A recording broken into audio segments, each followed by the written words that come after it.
Aujourd'hui, je vais vous parler d'un sujet que beaucoup d'auteurs connaissent finalement très mal. Il s'agit de la chaîne du livre. Et quand je dis que des auteurs le connaissent très mal, je le vérifie presque tous les jours quand je vois la déception que les auteurs ont face à leur promotion de leurs livres et notamment face à leurs livres dans les points de vente. Donc nous allons reprendre ici comment fonctionne la chaîne du livre.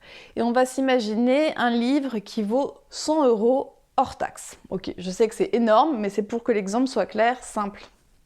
Prenons donc ce livre qui vaut 100 €. Sur ce livre qui vaut 100 €, enfin en tout cas qui est vendu 100 € hors taxe, combien vont toucher les différents, personnages de cette histoire du livre? L'auteur, en moyenne, va toucher 9% du prix de vente hors taxe. Ensuite vient l'éditeur. L'éditeur, c'est la personne qui a choisi d'investir sur le texte et d'en faire un produit commercialisé. Et donc l'éditeur, lui, touche en moyenne 20% du prix hors taxe. Ensuite vient le poste de fabrication, pour caricaturer, on va dire l'imprimeur. Et l'imprimeur, lui, touche en moyenne 17% du prix hors taxe. Ensuite vient ce qu'on appelle la distribution-diffusion, bien que ce ne soit pas la même chose, ce pôle en entier, distribution-diffusion, va toucher en moyenne 20% du prix hors taxe, avec 5% pour la distribution et 15% pour la diffusion. Et puis ensuite viennent les points de vente, c'est-à-dire les libraires, les grandes surfaces, Internet, la vente en direct, la vente par les institutions. Et là, ces points de vente touchent en moyenne 34% du prix de vente hors taxe. Bien sûr, vous l'avez constaté, la personne qui touche le moins, c'est la personne qui est à l'origine du projet, à savoir l'auteur. On peut en discuter dans une autre vidéo, mais voilà, aujourd'hui les choses sont telles quelles que l'auteur gagne en moyenne que 9% sur le prix de vente hors taxe, alors que c'est vrai que sans auteur, il n'y a pas de livre. Mais bon, c'est un autre sujet.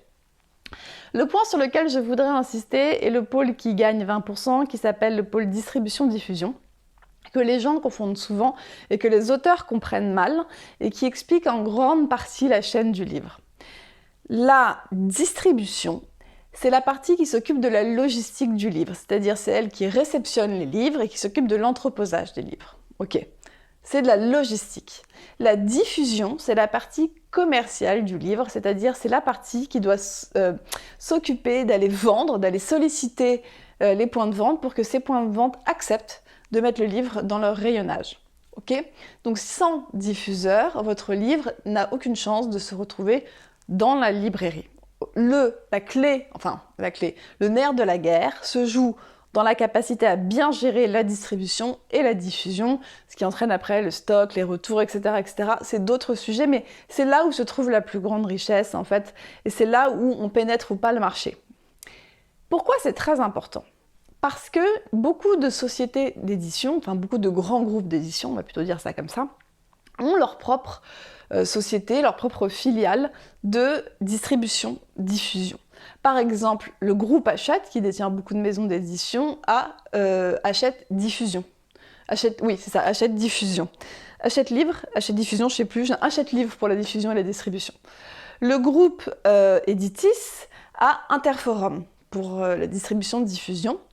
Et le groupe Madrigal, qui détient les maisons Gallimard, Flammarion, POL, De Noël, les éditions de Minuit, enfin plein de maisons que vous connaissez, détient, lui, Sodis comme société de diffusion-distribution. Donc ces trois grands groupes qui dominent le marché traditionnel français de l'édition, comme vous le savez, dominent complètement la distribution et la diffusion. Et là, en ce moment, dans le monde de l'édition, on parle de l'éventuelle fusion qui va se passer entre le groupe Hachette et le groupe Editis, et ce qui voudrait dire que du coup, on n'aurait plus 3 grands acteurs en France, mais peut-être 2, ce qui a priori ne va pas se passer exactement comme ça, mais enfin bon quand même, et que donc, dont un qui maîtriserait toute la chaîne de la diffusion-distribution, qui empêcherait donc les petites maisons, ou ça dans le cours de création, de se positionner dans la diffusion du livre. Et donc, en gros, si vous êtes édité par une petite maison, et quand je dis petite, il n'y a rien de péjoratif, je le répète, votre probabilité de vous retrouver en librairie dans les stocks de la librairie est quasi nul parce que les petites maisons d'édition ne peuvent pas rentrer chez les diffuseurs de ces grandes maisons. Donc elles doivent trouver d'autres raisons de diffusion qui n'ont pas du tout la même force de frappe que ces 3 grands groupes.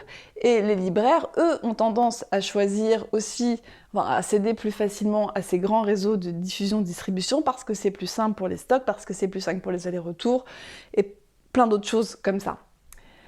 Voilà, en gros, ce qui est important de le dire, et pourquoi ça entraîne beaucoup de frustration chez les auteurs qui signent dans des très jolies maisons, mais qui n'appartiennent pas à ces 3 grands groupes, c'est que ils ont un bon rapport avec leur éditeur, ils font un beau livre avec une belle couverture, l'éditeur est impliqué, mais l'éditeur travaille en partenariat avec une société de distribution et de diffusion qui n'a pas la force de frappe de ces 3 grands groupes et du coup qui n'arrive pas à promouvoir le livre dans les espaces de vente plus classiques comme vous le voudriez. Et du coup vous êtes déçus parce que vous trouvez que la promotion n'est pas bonne, qu'on ne trouve pas votre livre partout, etc., etc. Mais voilà comment ça marche aujourd'hui. Voilà comment le marché est régi. Il est certain que ça affaiblit beaucoup de petites maisons et beaucoup sont proches du dépôt de bilan, de la faillite, etc. Non pas parce qu'elles ne sont pas douées dans leur capacité à jauger un texte et à le rendre encore meilleur, mais parce qu'elles n'ont pas les moyens financiers de lutter contre ces grands groupes. Voilà comment fonctionne la chaîne du livre, voilà comment fonctionnent les différentes palettes de rémunération. Il est évident que l'auteur ne touche probablement pas assez d'argent pour le travail qu'il accomplit souvent sur plusieurs années. C'est un autre sujet. Il y a beaucoup de gens qui se battent pour ça et on peut espérer voir des progrès. Les agents servent à ça aussi, à faire monter quand même doucement les points de rémunération des auteurs. Voilà, j'espère que vous avez un peu mieux compris ce qui se passe. Vous allez y réfléchir maintenant à 2 fois quand vous regarderez les livres en présence chez votre libraire. Vous pouvez essayer de regarder de quelle distribution et de diffusion il s'agit, c'est écrit dans le livre. Et vous verrez que c'est souvent les mêmes. Voilà, à bientôt, à la semaine prochaine.